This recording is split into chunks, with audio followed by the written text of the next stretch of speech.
The Asics Novablast 4, 100 plus miles. Let's break down what's going on with this shoe at this time. Let's get into it.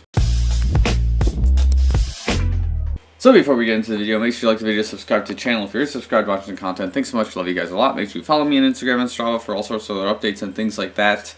And if you follow me on Runna, you can follow my training plans as well for the upcoming March Madness half marathon at the time of this video creation. So without further ado, let's begin. Specs of the shoe somewhere up here. Let's get into the outsoles at last with this particular new pair of Novablast 4s that I bought. As you guys may be aware, I did have an earlier pair in a more aqua blue, kind of teal-ish color across the board, and I didn't end up liking the color scheme of the shoe. I ended up switching for this one, and I noticed there was actually a difference in terms of quality between both shoes, which we'll kind of get into as we discuss here. So the first thing I wanted to note, I guess, with the wear and tear of the shoe is that, first of all, it's business as usual when it comes to what's going on here at the bottom, which I would hopefully expect is the case, right? We have our typical wear on the inner area of the shoe here. We have a little bit wear on the exterior or anterior side of the shoe, closer to the rubber area where it's not as reinforced. The ridges, which I would expect are catching debris, are taking a little bit of a beat down. That's probably as a result of the trampoline pad of the shoe kind of sinking into the ground and allowing for some of the elements to start kind of grazing the foam. Other than that, I think the foam is still in good shape. It isn't too torn up, but you are seeing the use at this time across the shoe. The rubber is in pretty great shape as far as I see. Granted, the conditions I've run with it have been 70% outdoors in the cold, which is, you know, concrete, snow, mud, whatever it is, and then 30% treadmill. So overall, I think that's a pretty good balance to see how the shoe is going to wear, as I'm of the opinion that when we were running outside, you're going to wear the shoe out more and have more physical damage, whereas if you run on a treadmill, you're probably going to get some more shine, some more marbling of the rubber because of the surface that you're running on. So whatever, that's kind of tangent to the point. But yeah, that's what I'm seeing here, is that the majority of the wear is on the inside of the shoe and some of the rubber areas. And I think the symmetry can be noted in the left foot as well, where we have a little bit more of a wear going down this line, which is fine. That's also something I was expecting to see.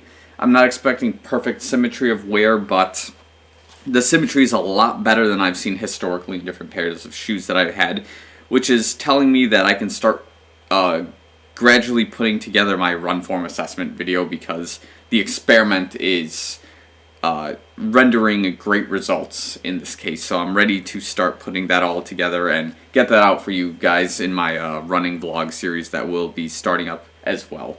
Another thing worth noting is we do have this a little bit of heel wear also in this area. I don't know if we have the same in this shoe. It looks like we have some of that grazing here as well. So that was just something I noticed off the cuff here, and it looks like it's normal. That could be as a result of part of my warm-ups, which we'll discuss, or this could just be a result of, again, the elements also kind of grazing into the shoe.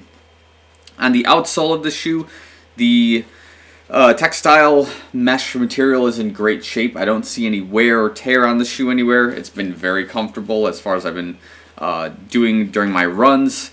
I started understanding more why this pull tab is kind of a useful piece on the shoe. You might remember in my earlier assessments, I thought it was just extra materials that didn't make any sense. But what happens when you put your shoe in, sometimes the gusseted tongue is off to the side, and you can adjust the tongue that way, but you can also keep the tongue stable by adjusting the pull tab to line up with basically the tibia of your foot, or your leg in this case.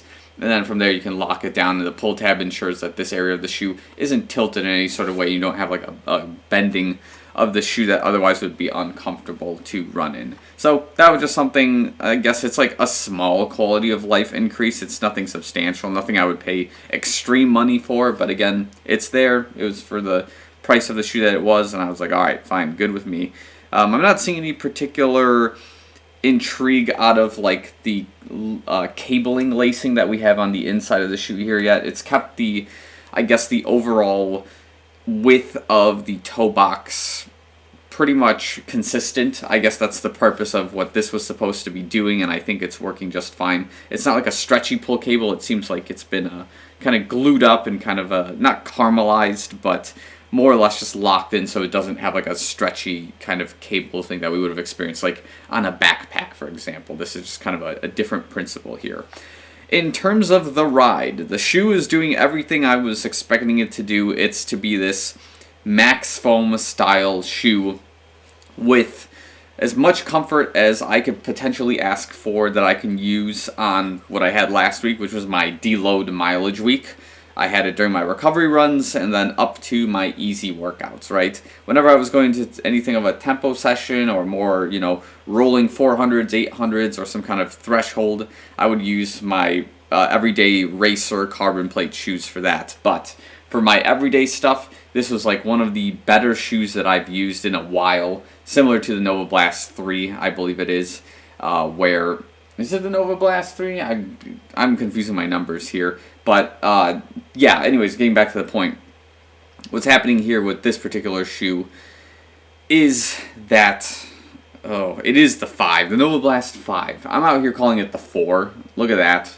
That's how sleepy I am on this Monday morning. So, the Novablast 5, ladies and gentlemen. We'll make sure that's noted in the video as we go along. But, anyway, the Novablast 4... The previous rendition of the shoe was a wowing experience, and then coming into Novablast 5, this shoe, it's worth mentioning that the structure of the shoe feels a little bit lighter in terms of compound, and this particular model, the upper feels a lot more loose than the teal version of the Novablast 5 I had, because that shoe felt kind of like a brick. It felt real tough, whereas this one, it felt a lot more loose and it had a lot more spring to it. So I don't know if that was a manufacturing thing. I don't know if something of the textile or materials used had some kind of impact on that. It's very hard to explain. All I can say is like the colloquial, just trust me, bro. Like that's what I experienced with the shoe. Like this one's a lot lighter, had a lot more flex to it.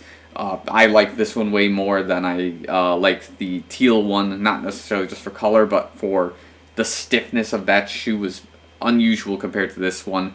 And yeah, overall with the technology of the trampoline pad, it seems like it's in great condition. It's been going strong for the last 100 miles. Any sort of workout I've been looking for to accomplish in the last 2-3 weeks that I've had this shoe have been pretty solid. I've not necessarily tried to push it for any speed type of workouts. Maybe I will. It's just when I think speed workouts, I'm already thinking about fitting myself into a carbon plate shoe that would resemble more of my race day shoe. And as a result, that's just kind of where my processing goes. It's not to say I couldn't do speed workouts with this. It's probably just not preferred considering I have those options on the table.